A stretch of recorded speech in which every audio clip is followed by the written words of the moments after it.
Hello, my name is Nigel Shaw. I'm one of the accountants here at BDO Rotorua. Today, I'm going to be talking to you about the 5 pillars of value. Focusing on improving your financial performance of your business will often improve the mind freedom, particularly if we ensure the business enjoys better return and cash flow. Improving profit and cash flow can also open up opportunities for you as business owners to gain better time freedom. Better financial results enable you to invest in robust planning, people, and process improvement. The diagram you see on your screen reflects what the 5 pillars of value represent. As you can see, at the base, you got current performance, which is pretty much your status quo or how your business is going at the moment. You'll see the 5 pillars, add in there the 5 pillars that I'm going to be talking to you in this mindset will lead to eventual and hopefully business growth. So the first pillar I'm going to be talking about is sales or increasing the sales. There are 4 ways to increase sales. The first one is to increase your customer retention rates, making sure your existing clients are happy. You do not want your existing clients to go and join competition or look elsewhere. Second point is to gain more leads. So on top of your existing clients, it helps to look at gaining more leads for your business. And what I mean by that is maybe looking at your marketing spend, making sure your social media presence is captivating the right audience, making sure that you're getting your message and getting what your business is all about out there. Which leads to my third point. You want to convert these leads into customers, what we call lead to customer conversion rates, which is very important. Getting leads, yep, that's good, but it's not the same until you actually retain that customer or you get that customer to join your current clientele. This will ensure that you got guaranteed revenue coming through in the future.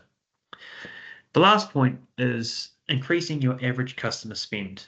Now, what I mean by that is looking at your current offerings. If you're a retail business in particular, are you selling the right amount of products at the right price to the right demographics? Are you holding a whole lot of stock that might not necessarily be reaching out to your clientele? Making sure that you're really got your focus across, what you're offering to your clients and making sure that that's turning into sales is very important.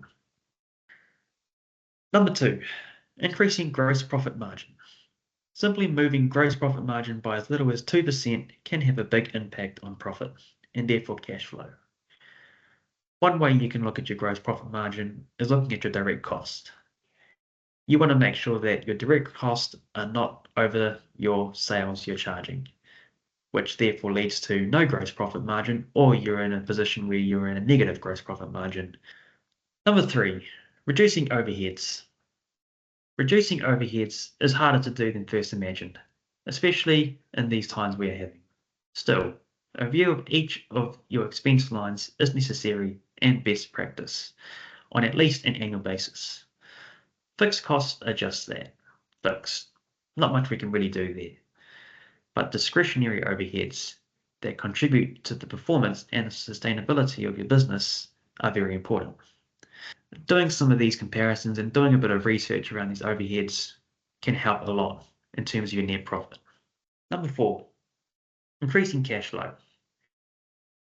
How many times have you said to yourself, man, I've made so much profit, but it's not reflected in my bank account? Or, wow, the business seems to be making money, but I'm struggling to pay my suppliers on time. One of the key things to understand is how long it takes for you to convert the sales of goods or service into cash.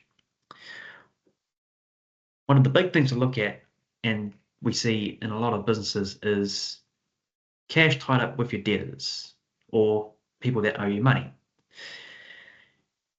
Ideally, you do not want to be sitting with debtor days with more than a month. So very important that you have a robust plan to collect debtors and to make sure you're following up on getting your payments.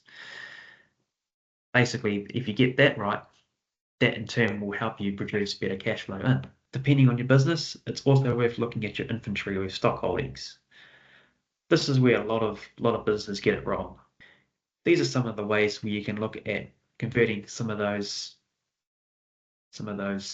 cash that's been tied up in other areas as physical cash in your business. And the last one is optimizing your assets. So you want to be making sure that the assets in your business, you want to be making sure they're producing a good return. And saying that, even though this is very important, the other important asset for any business is your staff. Now you want to be making sure that your staff are happy. You want to be making sure that your staff are being looked after. Therefore, if you have that in place, you'll get better output from them and therefore better output for your business. These are briefly the 5 pillars that I've just talked about.